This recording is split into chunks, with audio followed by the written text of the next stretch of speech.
Hello friends, welcome to Subu creation. இன்றைக்கி நம்ம மசால் வடைங்கிற கடலைப்பருப்பு வடை செய்யலாம். இதை வந்து பருப்பு வடைன்னு சொல்லலாம். இதுக்கு ஒரு கப்பு கடலைப்பருப்பை ஒரு 1.5 மணி நேரம் தண்ணியில் ஊற வச்சுருக்கு. இதுக்கு தேவையான மீதி பொருள் என்னென்னு பார்க்கலாம். வெங்காயம் 2 பொடியாக நறுக்கி வச்சுருக்கு, கருவேப்பிலை கொஞ்சம் நறுக்கி வச்சுருக்கு, கொத்தமல்லி எடுத்து வச்சுருக்கு, பச்சை மிளகா 2 எடுத்து வச்சுருக்கு. உங்கள் காரத்துக்கு தேவையான அளவு போட்டுக்கலாம். ஊறின அதே கடலைப்பருப்பை கொஞ்சம் எடுத்து வச்சுருக்கு. இதை வடை மாவோட போட்டு தட்டுறதுக்கு தேவையான அளவு உப்பு, இஞ்சி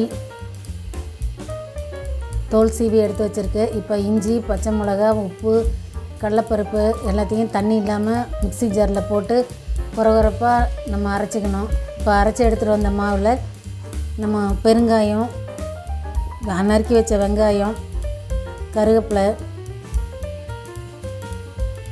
கொத்தமல்லி,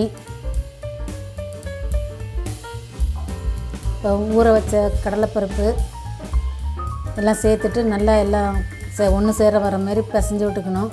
பிசைஞ்சிட்டு ஒரு நெல்லிக்காய் சைஸு உருண்டையாக எடுத்து உருட்டி அதை வந்து உள்ளங்கையில் வச்சு அமுத்தினோம்னா வடை ஷேப் வந்துடும். இதுபோல் எல்லா மாவையும் நம்ம செஞ்சு வச்சுக்கலாம்.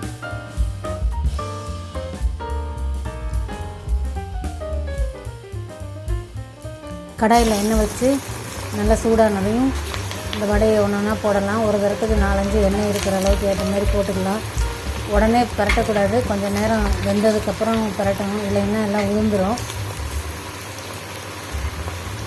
2 பக்கம் பரட்டி எடுத்து நல்லா பொன்னிறமாக ஆனதுக்கப்புறம் எடுத்துக்கலாம். ஃப்ரெண்ட்ஸ், நீங்களும் இதை செஞ்சு பாருங்கள். உங்கள் ஃப்ரெண்ட்ஸுக்கு ஷேர் பண்ணுங்கள். என்னோடய சேனலை சப்ஸ்கிரைப் பண்ணி பெல் ஐக்கான் ப்ரெஸ் பண்ணிங்கன்னா என்னோடய வீடியோஸ் உங்களுக்கு உடனுக்குடன் வரும். எப்படி இருக்குன்னு கமெண்ட்ஸ் பண்ணுங்கள். இவ்வளோதான் ஃப்ரெண்ட்ஸ், எடுத்து வச்சாச்சு. இதோட சோம்பு போட்டும் தட்டலாம். நீங்களும் செஞ்சு பாருங்கள். எப்படி இருக்குன்னு கமெண்ட்ஸ் பண்ணுங்கள். தேங்க்யூ ஃபார் வாட்சிங் ஃப்ரெண்ட்ஸ்.